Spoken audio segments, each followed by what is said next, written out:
Luxury, in America, was never inherited. It was imagined. There were no kings, no castles, no centuries of bloodlines. Yet America built its own aristocracy anyway. Not from lineage, but from storytelling. And no brand mastered that illusion more completely than Ralph Lauren. What Ralph Lauren sold was never clothing. It was belonging. A promise that you were part of a world others could only observe. A world where wealth felt inherited, even when it wasn't. European luxury was built on craftsmanship. American luxury was built on psychology. In Europe, perfection created prestige. In America, perception did. Ralph Lauren understood that craftsmanship limits scale, but emotion does not. Consistency became the new luxury.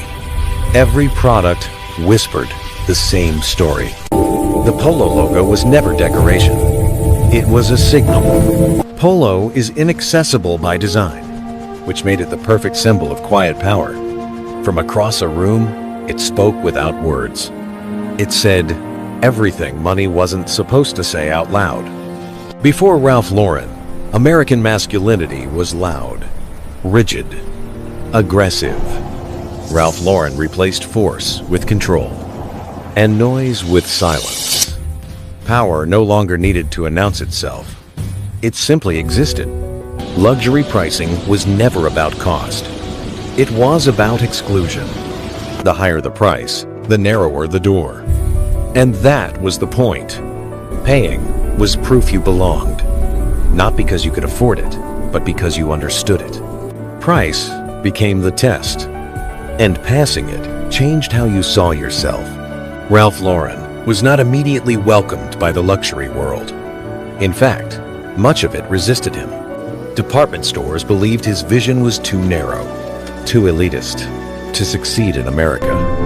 But rejection did something unexpected.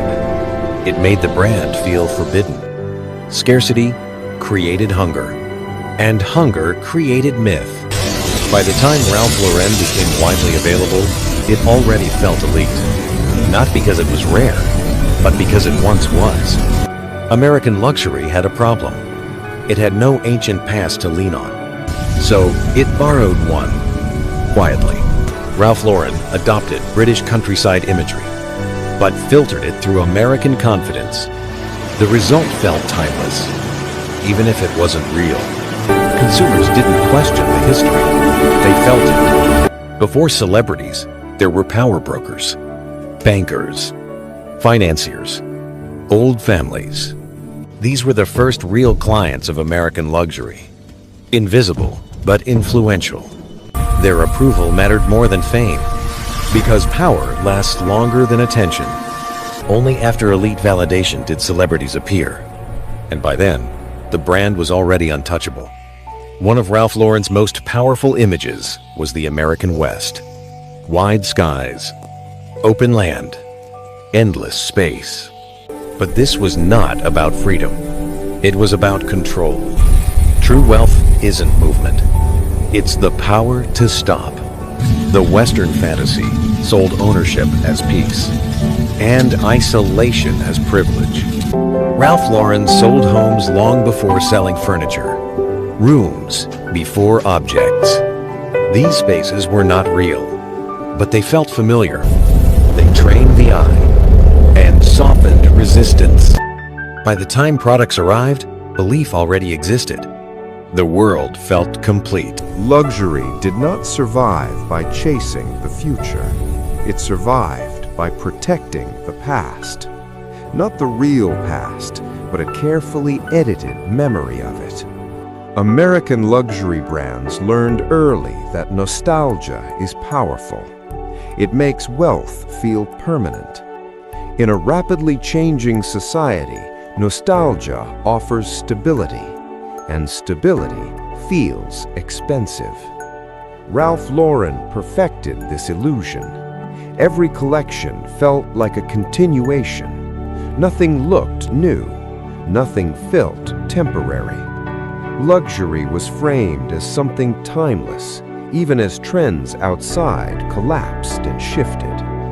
This emotional permanence trained consumers to trust the brand, and trust is the most valuable currency in luxury. But there was a contradiction hidden beneath the surface, one few were meant to see. While flagships projected exclusivity, outlets expanded quietly in the distance. Two worlds existed at once, never meant to collide. The flagship preserved the dream, the outlet preserved the business. As long as the illusion remained intact, luxury could scale without collapsing. Ralph Lauren also understood visual discipline. Nothing was accidental. Lighting, color, posture. Over time, consumers were trained to recognize luxury instantly, even without logos. This was not marketing, it was conditioning. And then came the final shift, the most important one. American luxury stopped dressing the elite alone. It began dressing ambition. You no longer had to arrive to look successful. You only had to appear as if you were on your way. Luxury became a rehearsal for power, a costume worn before the role was earned. By the late 20th century, something fundamental had changed. Luxury was no longer about ownership. It was about identity. Wearing Ralph Lauren did not simply signal wealth, it signaled values, discipline, restraint, control. Luxury became a language, spoken without words. Those fluent in it were recognized instantly. Those who were not were invisible. Ralph Lauren did not follow culture.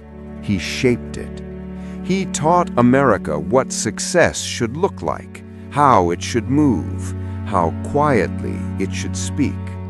In doing so, luxury became aspiration itself, a mirror people used to see who they wanted to become. But there is a cost to this illusion, one rarely discussed.